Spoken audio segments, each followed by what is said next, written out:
Tetapi di era sekarang, bapak-bapak, ibu-ibu semuanya, orang bisa berbicara apa saja, bahkan meski bukan dalam keahliannya. Di medsos, sampai lihat di medsos, di YouTube, di WA, di Instagram, itu banyak orang berbicara agama tapi tidak jelas latar belakangnya. Dia pernah mondok di mana? Pernah di at-tabligiyah apa tidak? Tidak jelas. Tapi sudah berani berbicara agama, berbicara persoalan-persoalan publik.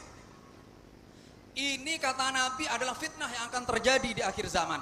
Nabi mengatakan, sata'ti 'alan nasi sinuna khadda'ah yusaddaqu fiha al-kadhib wa yukadzabu fiha as-sadiq wa yu'tamanu fiha al-amin wa yu'tamanu fiha al-kha'in wa yukhawwanu fiha al-amin wa yantiku fiha ar-ruwaybidah. Qila wa mar-ruwaybidah? Qala as-safih yatakallamu fi amril ammah. Bapak-bapak, ibu-ibu sekalian, kata Nabi nanti akan terjadi tahun-tahun yang penuh dengan kedustaan. Orang jujur didustakan, orang pendusta dianggap jujur. Pengkhianat dianggap amanat, orang yang agak amanat dianggap khianat. Dan pada saat itu Ar-Ruwaybidah ikut berbicara. Siapa Ar-Ruwaybidah? Nabi mengatakan as-safih yatakallamu fi amril amah.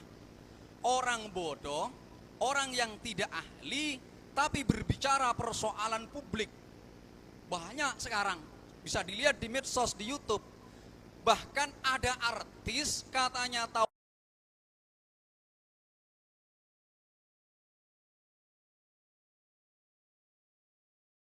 bukan kemudian jadi gimana yang benar? Mondok dulu, belajar dulu dari bawah, diajari nahwu, sharaf, diajari mulai Safinah, Sulamut Taufik, Fathul Qarib, Fathul Mu'in, Fathul Wahhab, dan seterusnya. Baru kemudian jadi jadi penceramah di televisi. Nah, tapi yang terjadi tidak seperti itu. Orang jahat, orang punya masa lalu yang kelam, kemudian bertaubat jadi ulama, bukan suatu hal yang tidak mungkin. Dulu Bu, ada seorang ulama besar, ini perlu saya kasih tahu supaya kita ini betapapun misalnya ya, punya masa lalu yang tidak baik, tapi kita tidak boleh putus asa. Dulu ada seorang ulama besar namanya Imam Fudail bin Iyad. Kenal Bu? Pernah tahu Imam Fudail bin Iyad Bu? Kenal apa tidak? Tidak. Imam Fudail bin Iyad nikah pada masa mudanya adalah seorang pembegal. Oh, ini pembegal, tukang rampokan sepeda itu deh ya, perampok. Nah, Fudail ini dulunya perampok. Tapi suatu saat Imam Fudail nikah tapangki sareng orang bini tatin. Akhirnya jatuh cinta. Jadi pembegal ketemu cewek jatuh cinta. Orang mun jatuh cinta biasanya suka apa? Ngelamun gitu boten. Suka ngelamun. Pengalaman ini. Suka ngelamun. Tapi akhirnya Imam Fudail ini masa mudanya yang sebelumnya dia pergi ke hutan, ke jalan untuk ngambek orang, setelah jatuh cinta lebih banyak sampai suatu malam Imam Fudail bin Iyad kerong, tak kuat, tidak mampu menahan rasa kerongnya kepada perempuan yang dicintai. Akhirnya malam-malam jam 12 entare keroman Bu, keroman sebini entaren naik ke temboknya. Setelah naik ke tembok, kok tiba-tiba Fudail bin Iyad mendengar ada orang baca ayat Al-Quran. Kalau tengah malam jam 12 malam baca ayat Quran, orang saya apa tak orang saya? Orang soleh apa tak orang soleh? Pasti orang soleh. Nah, dengar malam-malam dengar ada orang baca ayat Quran, tentu dibaca dengan ketulusan. Karena di malam hari tentu orang soleh. Apa yang dibaca?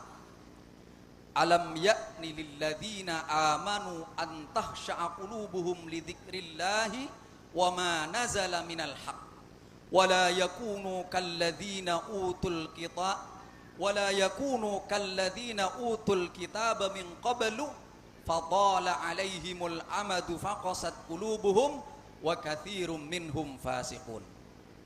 Bukankah, kata ayat ini, bukankah sudah sampai saatnya orang mukmin itu untuk tunduk khusyuk kepada Allah, berzikir kepada Allah dan kepada kebenaran yang diturunkan oleh Allah Subhanahu wa taala. Dan janganlah orang mukmin itu seperti orang-orang yang diberi kitab di masa dulu, di mana di dalam waktu yang lama mereka tetap tidak mau mengambil pelajaran sehingga hatinya menjadi keras dan banyak di antara mereka yang menjadi orang-orang yang fasik. Nah, Fudail bin Iyad dengar ayat ini dibaca di malam itu, jam 12 malam ke belakang, langsung hatinya tersentuh, tersadar betapa dia selama ini telah jatuh dalam keadaan masa lalu yang kelam, yang penuh dengan dosa, membuat orang membuat orang takut. Akhirnya Fudail jatuh, kemudian bertaubat.